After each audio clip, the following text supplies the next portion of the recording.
এখানে অঙ্কের আমরা একটা প্রশ্নপত্র দেখছি, আর এই প্রশ্নপত্রের প্রথমেই যে প্রশ্ন আসে সেই প্রশ্ন হচ্ছে সঠিক উত্তরের পাশে টিক চিহ্ন এবং ভুল উত্তরের পাশে গুণ চিহ্ন দাও।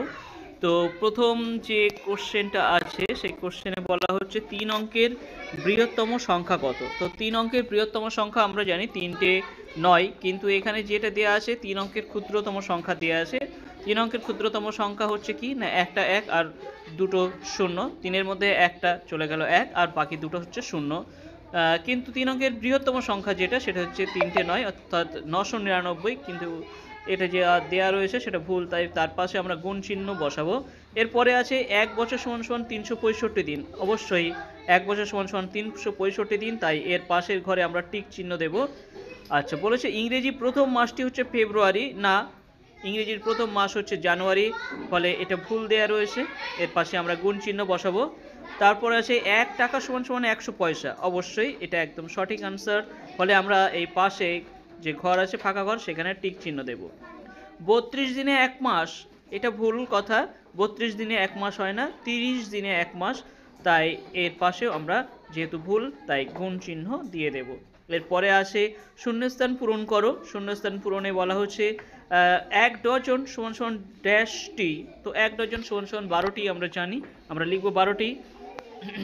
এরপরে আছে 1 বছর ড্যাশ সপ্তাহ সমান 1 বছর। তো এখানে শূন্যস্থানে আমরা লিখব 52 সপ্তাহ। 52 সপ্তাহ সমান সমান 1 বছর।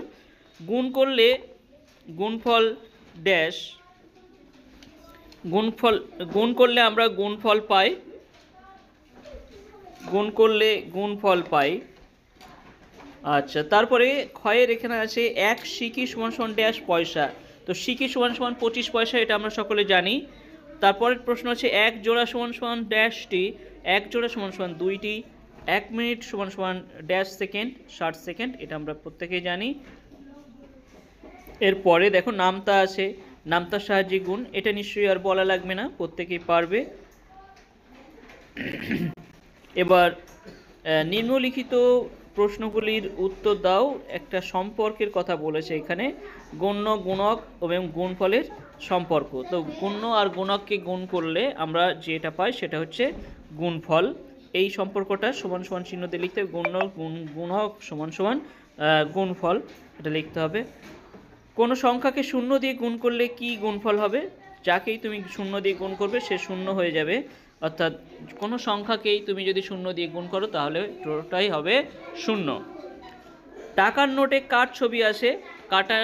টাকার যে নোট সেখানে আমাদের যে জাতির পিতা মহাত্মা গান্ধী তার ছবি আছে। এরপরে আসে ভাগফল নির্ণয় করো। তোমরা নামতার সাহায্যে ভাগফল নির্ণয় করবে। এখানে 4-এর প্রথমে কয়ের দাগেটা 4-এর নামতা পড়তে হবে, যতক্ষণ না 12 হচ্ছে ততক্ষণ পড়তে হবে, এবং পড়লে তোমরা পেয়ে যাবে 3। তাহলে 3-এ 4-এ 12 হয়, তো সেইভাবেই করতে হবে। 18কে 3 দিয়ে ভাগ করতে বলেছে, তো 3-এর নামতা পড়তে হবে যতক্ষণ না 18 হয়। 7-এর নামতা পড়তে হবে যতক্ষণ না 21 হয়। তো এইভাবেই 4-এর নামতা পড়লে আমরা 28 পাবো, 4 7-এ 28, আর শেষের অঙ্কটা 5 6-এ 30। তো এই ছিল 96 পাতার যে অঙ্ক, সেই অঙ্ক এবং তার একটা ছোটোখাটো ইলাস্ট্রেশন। তো এটাই।